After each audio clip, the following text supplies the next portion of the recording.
दुर्दैवाने तसं झालं नाही आणि आमचं काम आम्ही साधारणपणे 14 पासून हळूहळू कमी केलं.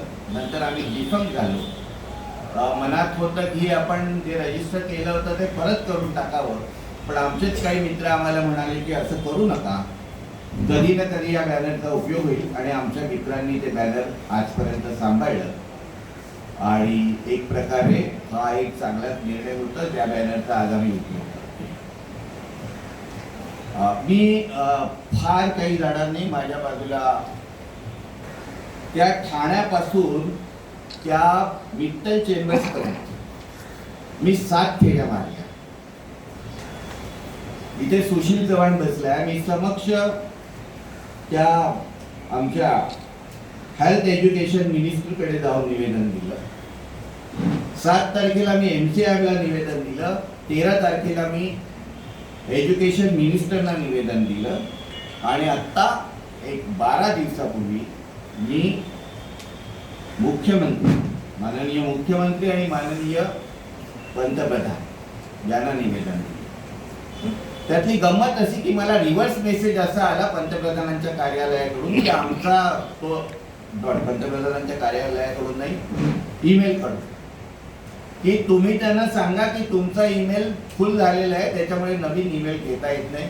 म्हणून आम्ही ती दोन्ही पत्र स्पीड पोस्टनी पाठवली. मुख्यमंत्र्यांना पण पाठवलं आणि माननीय पंतप्रधानांना पण पाठवलं.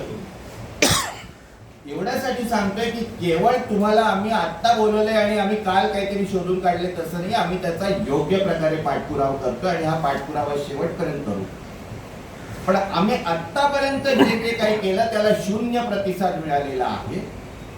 ना MCI कडून, ना हेल्थ एज्युकेशन मिनिस्ट्री कडून, ना मुख्यमंत्र्यांकडून. मोदीजींना जेव्हा वेळ होईल तेव्हा मोदीजी जरूर लक्ष घालतील अशी मी अपेक्षा करतो. 23,000 प्रॅक्टिशनर्स आहेत. याखेरीज ही अन्य आहेत, पण ती संख्या नगण्य आहे ज्यांच्या प्रॅक्टिसचं रेग्युलरेशन करण्यासाठी आहे. ही माल प्रॅक्टिस होऊ नये. आमचं एक रजिस्टर्ड मेंटेन असावं. ती संस्था जेव्हापासून हे कोर्सेस अस्तित्वात आले तेव्हापासून अस्तित्वात आलेली आहे आणि ही स्टॅच्युटरी बॉडी आहे. ही कायद्याने निर्माण झालेली बॉडी.